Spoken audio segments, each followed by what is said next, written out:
하나님의 말씀을 봉독하겠습니다.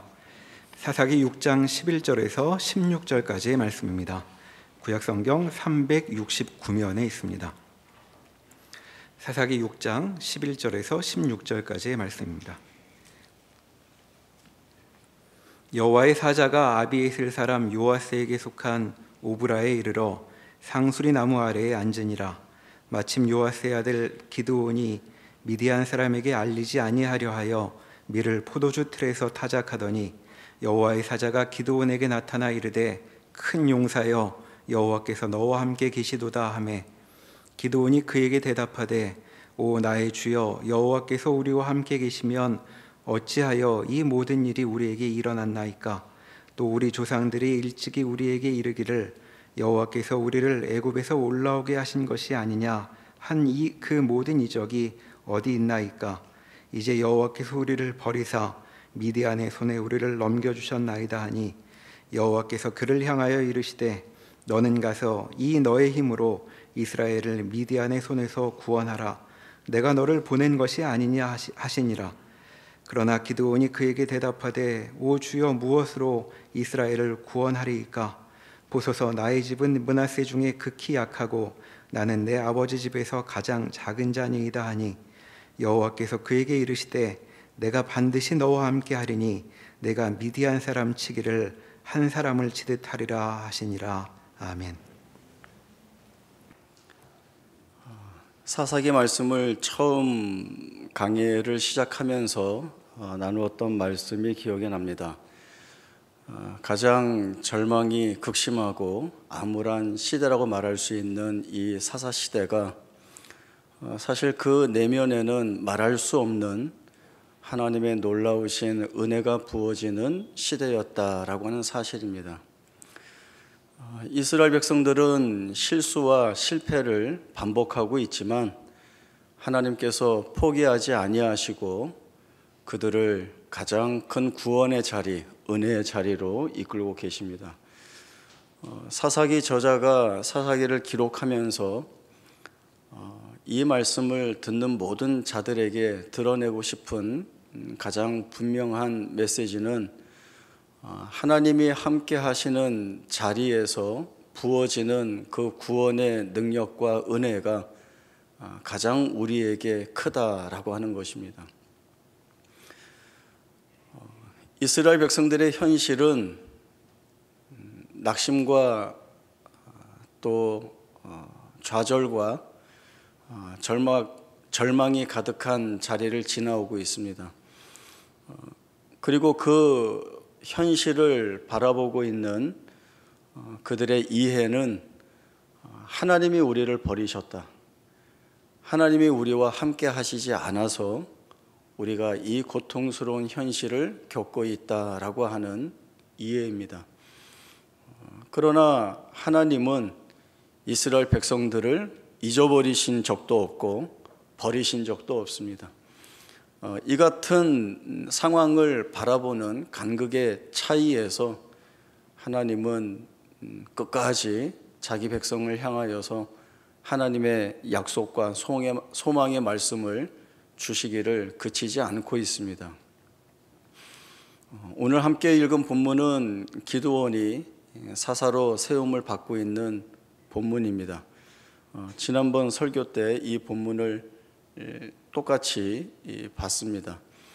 왜냐하면 사사로 세우시는 이 자리에 앞서서 하나님이 주신 말씀이 무엇인가, 그리고 사사로 세움을 받는 기드온이 가지고 있는 이 일에 대한 반응을 비교하면서 결국 이스라엘 백성들이 가야 할 신앙의 길이 어떠한 방향인지 오늘 또 우리에게 주시는 말씀을 통하여 믿음을 확인하는 자리는 어디인지를 함께 살펴보려고 합니다.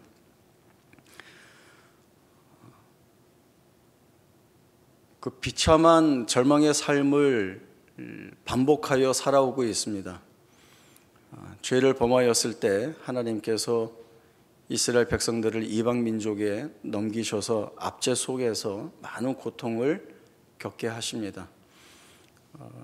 이러한 고통은 나 잊어버리고 사니 너 한번 혼나봐라 라고 하는 식이 아니라 그 잘못된 자리에서 돌이켜서 하나님의 백성다운 자리로 나오게 하시려는 가장 큰 은혜의 방편의 자리라고 하는 것들을 하나님의 말씀을 해 주십니다.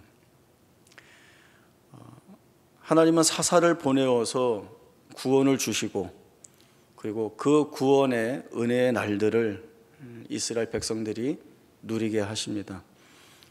그러나 평온의 때가 이어지면 또다시 이스라엘 백성들은 하나님을 잊어버리고 자기 마음대로 사는 자리로 나아가게 됩니다.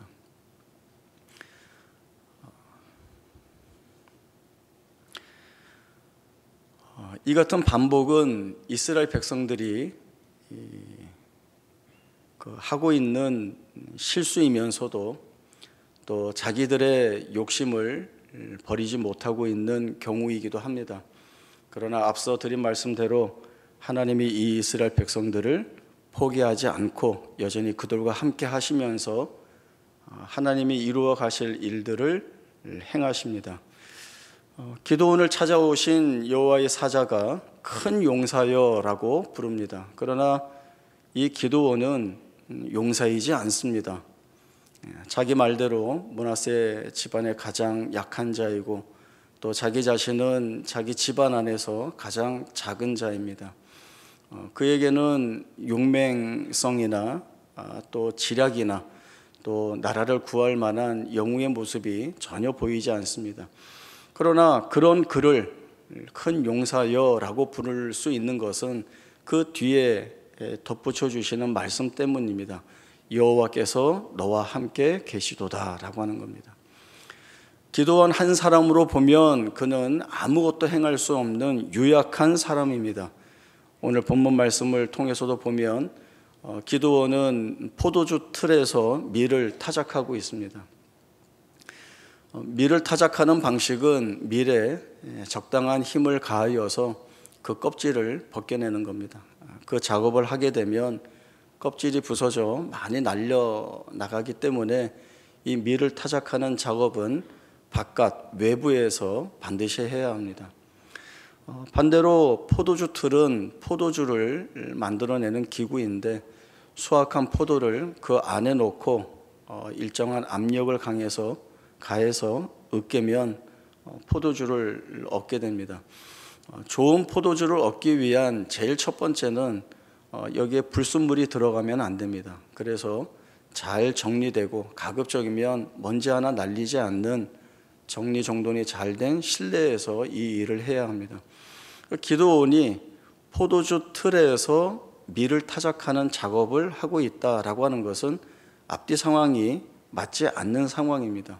성경을 보면 미디안 사람에게 알리지 않기 위하여 그렇게 하고 있습니다. 어떻게 보면 기드온의 이런 행동은 최선의 모습처럼 보입니다. 미디안 사람들이 모든 것을 빼앗아 가니까 뺏기지 않으려고 몰래 이 작업을 하고 있습니다. 그러나 어쨌든 기드온 개인적인 모습을 보면 이러한 상황은 창피스럽고 수치스러운 자리일 수 있습니다. 사사기의 저자가 이 같은 내용을 너무나도 상세하게 기록하고 있는 것은 기드온은 힘이 있는 자가 아니다, 용사가 아니다, 미디안을 이길 만한 사람이 아니다 라고 하는 것을 아주 분명하게 드러내기 위한 설명입니다. 나중에 뒤에 가면 기드온이 300명을 데리고 미디안 족속을 능히 무찔러 이기게 됩니다. 미리 하나님은 기드온이 용사 300명을 데리고 나라를 구하였다라고 하는 이러한 생각을 애초부터 그 싹을 잘라내기 위한 작업을 하고 계십니다. 기드온이 사사로서 이스라엘을 구원하기 위해서는 또 이스라엘이 미디안의 압제에서 구원받기 위해서는 하나님 편에 서야 합니다.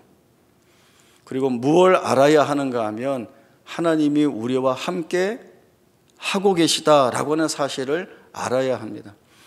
그러나 여호와의 사자가 와서 큰 용사여 여호와가 너와 함께 하시다라고 하는 말을 했을 때 기드온의 반응은 무엇이었습니까? 내 사는 모습, 우리의 고통스러운 현실을 보니 하나님이 우리와 함께 하시지 않는 것인데 어찌 그런 이야기를 합니까? 우리 조상들의 이야기를 들어봤을 때 하나님이 이적을 베푸신다 하였는데 하나님의 이적은 어디 갔습니까? 하나님이 우리를 버리셨기 때문에 우리가 이 고통스러운 현실에 있는 것이 아닙니까? 라고 하는 원망의 항변을 하나님 앞에 드립니다. 이 기드온의 어리석음이 무엇일까요? 하나님은 한 번도 이스라엘을 버려두신 적이 없습니다. 떠나신 적이 없습니다.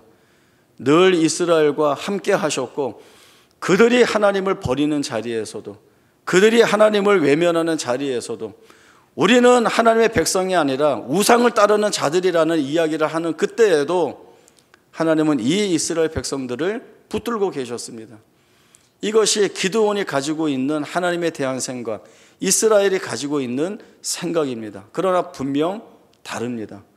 하나님은 떠나지 않으셨습니다. 오늘도 기드온 한 사람을 통하여서 자기 백성을 구원하시기 위한 구원의 첫걸음을 떼고 계십니다. 이 너의 힘으로 이스라엘을 미디안의 손에서 구원해내라. 너가 미디안 사람들을 마치 한 사람을 치듯이 하리라 라고 하는 약속의 말씀을 주시는데 여기에 붙는 전제가 분명합니다. 이 너의 힘은 기드온이 가지고 있는 힘이 아니라 하나님의 힘입니다. 하나님의 힘이 미디안의 압제 속에서 이스라엘 백성들을 구원해 내실 수 있습니다. 미디안 사람을 마치 한 사람을 치듯이 할 수 있는 것도 기드온이 힘과 능력과 지혜가 뛰어나서 할 수 있는 것이 아니라 하나님이 말씀하신 대로 내가 반드시 너와 함께 하리니 그때에 너는 미디안 사람을 한 사람 치듯 하리라 라고 하는 이 하나님의 말씀이 있어야 가능합니다. 기드온이 알아야 하는 것은 자기가 하나님께 붙들려 있어야 한다는 것입니다. 하나님이 우리와 함께 하시지 않았습니다 라고 하는 항변이 아니라 우리가 실수하고 잘못하는 이 죄의 자리에도 우리 하나님 찾아오셔서 우리를 붙들고 계셨습니다 라고 하는 고백 안에, 그 믿음 안에 붙들려 하나님의 일을 해야 하는 그 모습을 기드온이 지녀야 하는 것입니다. 하나님이 모세를 애굽의 바로에게 보낼 때에도 그랬습니다. 하나님이 모세를 가라 하실 때 모세는 분명하게 거절합니다. 하나님, 나는 이런 일을 할 만한 자가 되지 못합니다. 나는 입이 뻣뻣하고 혀가 둔한 자입니다. 저는 말을 잘 못할 사람입니다. 보낼 만한 자를 보내소서. 이것이 거절의 이유였습니다. 그러나 이 거절의 이유는 모세 다 자기 자신에게 있는 겁니다. 나는 못났고 잘하는 것이 없고 그런 위대하고 큰 일을 행할 만한 실력이 없다는 것이죠. 이 모세가 놓치고 있는 것이 무엇입니까? 하나님이 자기를 보내시고 계시다라고 하는 것을 놓치고 있습니다. 자기가 가서 해야 하는 일들이 자기가 해야 하는 일이라고 생각합니다. 이만큼 어리석은 것이 없습니다. 모세 잘난 것이 뭐 있습니까? 도망가서 살고 있지 않습니까? 자기가 봐도 자기 모습이 이렇게 수치스럽고 아무것도 할 수 없다는데 그러나 하나님이 보내고 계십니다. 하나님이 보내시고 그의 손에 붙잡히면 모세가 달라집니다. 하나님이 내 형 아론을 내게 붙여주겠다는 말씀을 주시죠. 내 말을 모세 너가 내 형 아론에게 전하고 그 입에 담아주고 그리고 아론은 너가 전해준 그 말을 바로와 이스라엘 백성들에게 전할 것이다. 그리고 주신 말씀이 무엇입니까? 너는 내 형 아론에게 하나님같이 되리라 라고 하는 말씀을 주셨습니다. 모세가 하나님같이 되는, 이건 뭐 불손하거나 불경건한 말이 아닙니다. 하나님이 그렇게 만들어 일하시겠다는 겁니다. 그렇게 보냄을 받은 모세가 애굽에서 10가지 재앙을 행하고 홍해 앞에서 그 바다를 갈라 이스라엘 백성들을 건너게 합니다. 모세가 행하였지만 그 일은 모세를 붙든 하나님이 행하신 일입니다. 모세는 여기에서 알게 됩니다. 내가 내 힘으로 하는 것이 아니라 하나님이 행하시는 일들로 이 일을 이루어 간다는 것입니다. 결국 하나님 앞에 부름받은 모든 자들이 알아야 하는 것은 이것입니다. 너가 하는 것이 아니라 내가 한다라고 하는 이 사실입니다. 그리고 하나님이 하실 때 하나님은 그 어떤 일에도 방해받지 않으시고 하나님이 가지고 계신 모든 목적을 다 이루어 내십니다. 이 사실을 끊임없이 이스라엘 백성들에게 보여주시고 계십니다. 저희 마가복음 4장 말씀 한번 찾아보겠습니다. 마가복음 4장 35절에서 41절까지의 말씀입니다.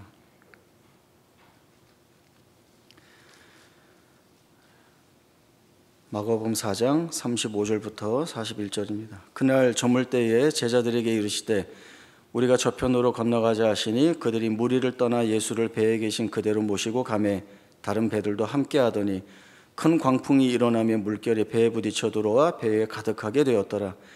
예수께서는 고물에서 베개를 베고 주무시더니 제자들이 깨우며 이르되 선생님이여 우리가 죽게 된 것을 돌보지 아니하시나이까 하니 예수께서 깨어 바람을 꾸짖으시며 바다더러 이르시되 잠잠하라 고요하라 하시니 바람이 그치고 아주 잔잔하여지더라.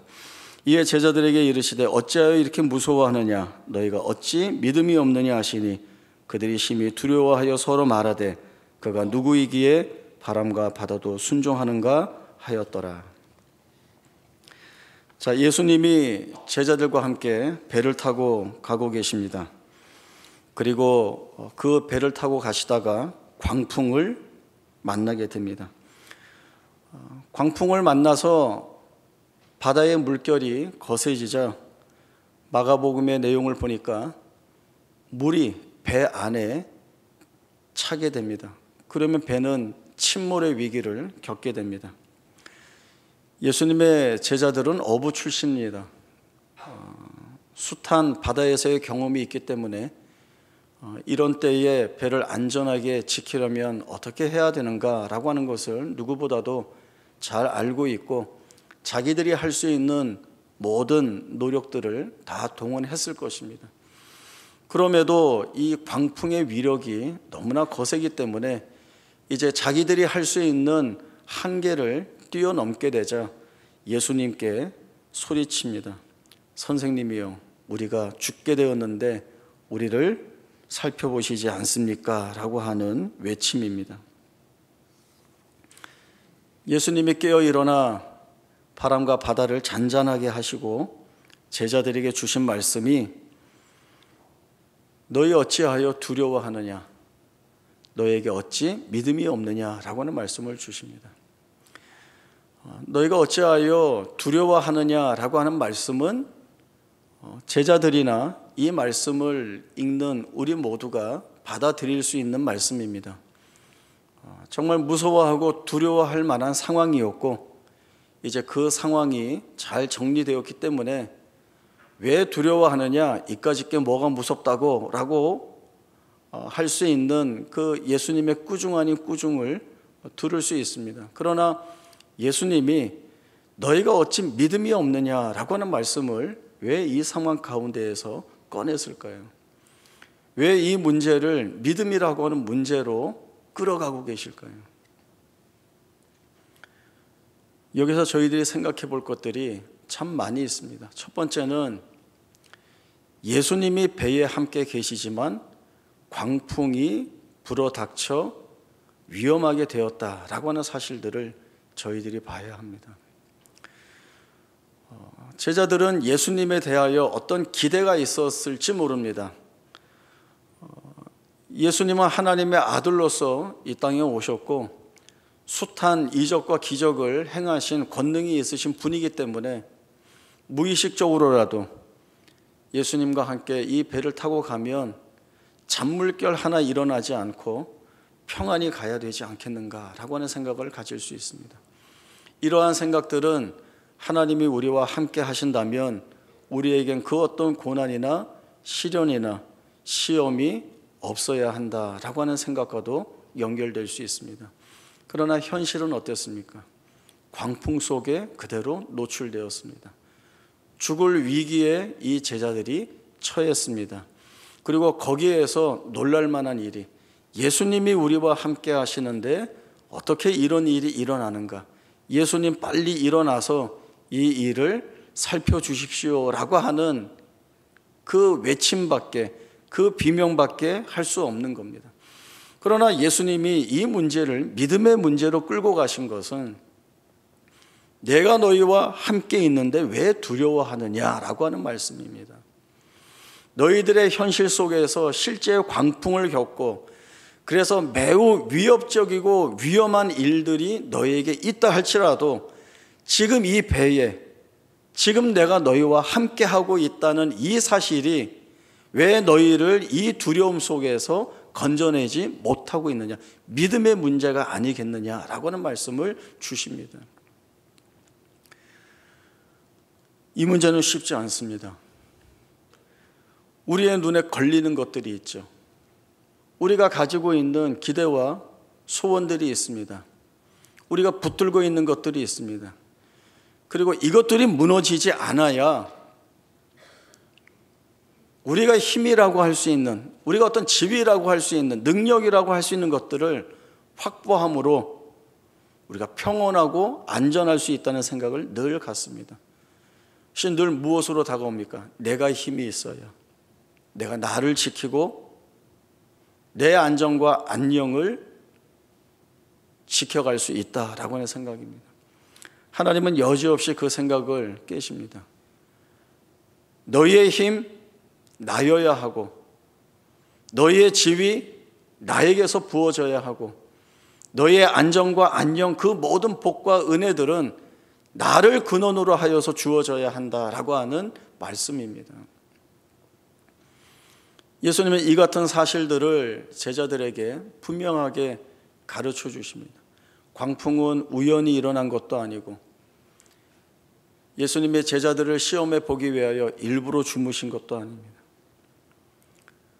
하나님이 자기 백성들을 일깨워 나가시는 일들이 참으로 여러 가지 여러 모양으로 있습니다. 미디안 족속의 압제 속에 7년을 고통스럽게 보낸 이스라엘 백성들에게는 자기 백성을 사랑하셔서 하나님 앞으로 끌어내시는 은혜의 시간으로 삼고 계시다라고 하는 것들도 하나님이 우리와 함께 하신다는 이 말씀이 갖는 의미가 무엇인가를 분명히 알게 될 때에 우리가 고백할 수 있는 말씀이 됩니다. 다윗의 예를 늘 많이 들었었는데요. 다윗은 참 힘들고 어려운 삶을 살았습니다. 매우 고통스러운 경우들이 많이 있었고 또 이 사사시대에 드러나고 있는 그러한 비명들이 다윗의 기도 속에 다 녹아 들어가고 있습니다. 시편 13편 말씀 같이 한번 찾아보겠습니다.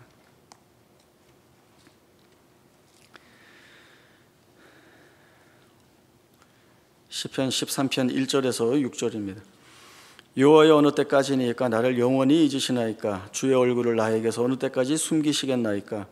나의 영혼이 번민하고 종일토록 마음에 근심하기를 어느 때까지 하오며 내 원수가 나를 치며 자랑하기를 어느 때까지 하리이까? 여호와 내 하나님이여 나를 생각하사 응답하시고 나의 눈을 밝히소서.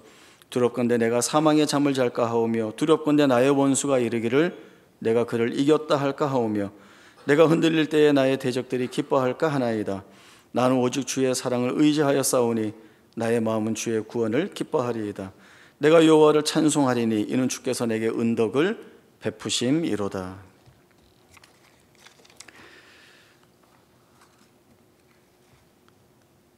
다윗은 하나님이 나를 잊으셨는가, 나를 버리셨는가 할 만한 자리에 있습니다.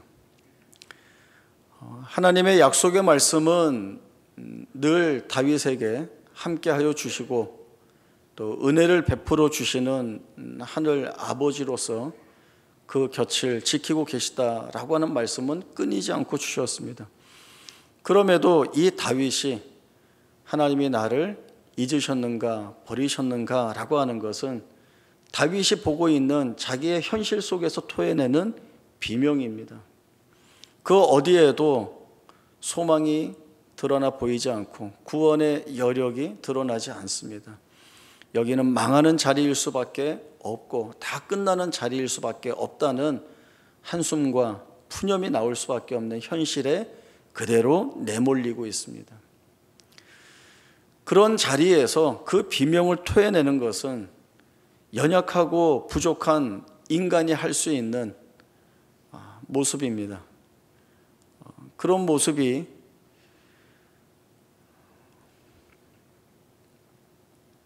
믿음이 없어서 그래 라든가 아니면 하나님의 은혜를 잘 모르나 라고 하는 이런 이야기로 치부될 수는 없습니다. 오히려 하나님은 그 자리로 이 다윗을 이끌어내시고 하나님이 주실 수 있는 것들을 알려주심으로 인하여서 다윗이 자기 믿음의 고백을 삶도록 이끄시고 계십니다. 저희가 이 시편 13편의 말씀을 보았듯이 하나님이 나를 잊으셨는가 버리셨는가 라고 하는 비명을 토해내지만 다윗이 서 있는 자리가 어디인지 잘 보시기 바랍니다. 그는 하나님 앞에 나와서 이 비명을 지르고 있습니다. 그리고 이 하나님께 기도로 자신의 비명을 쏟아내고 있습니다. 이것은 비명만 질러대고 있는 것이 아니라 나를 구원해 주실 분은 하나님 한 분밖에 없다는 고백을 드리고 있는 겁니다. 어디에서? 믿음을 가진 자리. 어떤 믿음이요? 하나님이 아니고서는 이 자리에서 나를 건져 주실 분이 아무도 계시지 않다라고 하는 믿음 위에 서서 이 기도를 하고 있는 것입니다. 우리가 살아가면서 겪는 고통들이 참 많습니다. 참 큽니다. 그러면 대본에 나오는 것들이 하나님 우리를 잊으셨는가 버리셨는가 라고 하는 다윗이 하는 그런 고통스러운 절망 섞인 울음입니다. 그러나 하나님이 모든 시대를 지나오시면서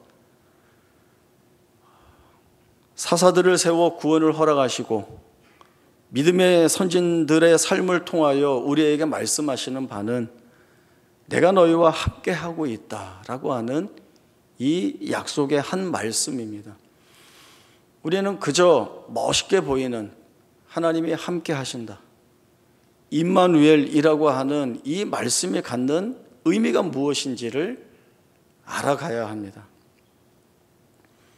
하나님이 우리와 함께 하신다라고 하는 이 말 속에는 아무리 우리가 큰 절망 속에 놓여 있어도, 우리가 감당할 수 없는 고통 가운데 있어도, 물론 그때에는 그 절망과 그 고통과 그 상처가 너무 커서 하나님의 구원의 소망마저도 온전히 바라볼 수 없는 자리에 있다 할지라도 하나님이 여전히 변치 않는 모습으로 그 인생을 찾아오셔서 약속하신 구원의 은혜를 부어주시고 붙드신다라고 하는 이 약속이 임마누엘이라고 하는 이 말씀 가운데 굳건하게 담겨 있기 때문에 알게 하시는 그때에, 그리고 그 고백을 토해내게 하시는 그때에 하나님 앞에 우리를 세우신다는 것입니다. 하나님이 우리를 세우시면 우리는 하나님이 우리와 함께 하셔서 여기를 우리가 버텨낼 수 있었고, 여기를 은혜의 자리로 삼을 수 있었고, 여기를 하나님이 주신 힘으로 다시 하나님 앞에 영광 돌리고 찬송할 수 있는 자리로 삼을 수 있었습니다 라고 하는 고백을 할 수 있게 만드시는 겁니다.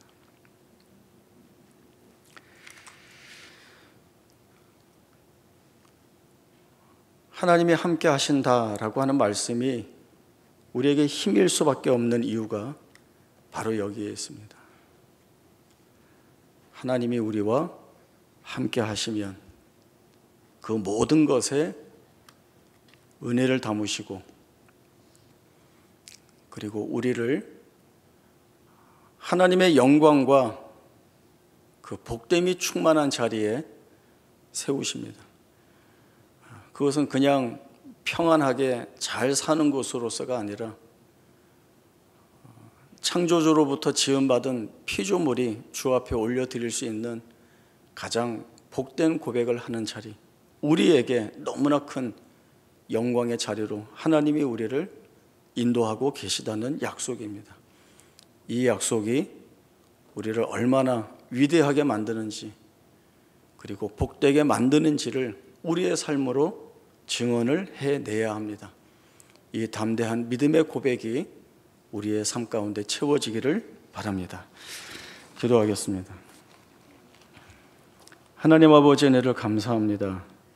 우리가 아무리 낙심이 되고 절망스러운 자리에 있다 할지라도 하나님이 우리와 함께 하시기에 이 자리에 하나님의 선하신 능력과 역사를 담아내시고 우리의 심령의 고백을 통하여 하나님의 위대하심과 주되심을 찬송할 수 있는 자리로 만드십니다. 우리가 만드는 것이 아니라 하나님이 만드시기에 이 길에 실패가 끼어들 수 없습니다. 하나님의 놀라우신 그 능력으로 우리를 붙들어 주셔서 우리의 삶 가운데에서 주의 구원을 찬송하는 놀라운 믿음 있는 고백이 끊이지 않고 드러나게 하시고 하나님의 하나님 되심을 우리의 삶으로 증언해내는 담대한 믿음의 고백들이 우리의 삶 가운데 채워지도록 인도하여 주옵소서. 지금은 우리 주 예수 그리스도의 은혜와 하나님 아버지의 크신 사랑과 성령 하나님의 충만하신 역사하심이 하나님의 함께 하심을 붙들고 그 어떤 절망의 자리에서도 주를 찬송하는 믿음 있는 성도들의 발걸음을 복되게 하신다는 이 사실을 붙들고 오늘도 믿음 있는 삶을 살아내리라 다짐하는 주의 사랑하는 성도들 머리 위에 지금으로부터 영원토록 함께 있을지어다. 아멘.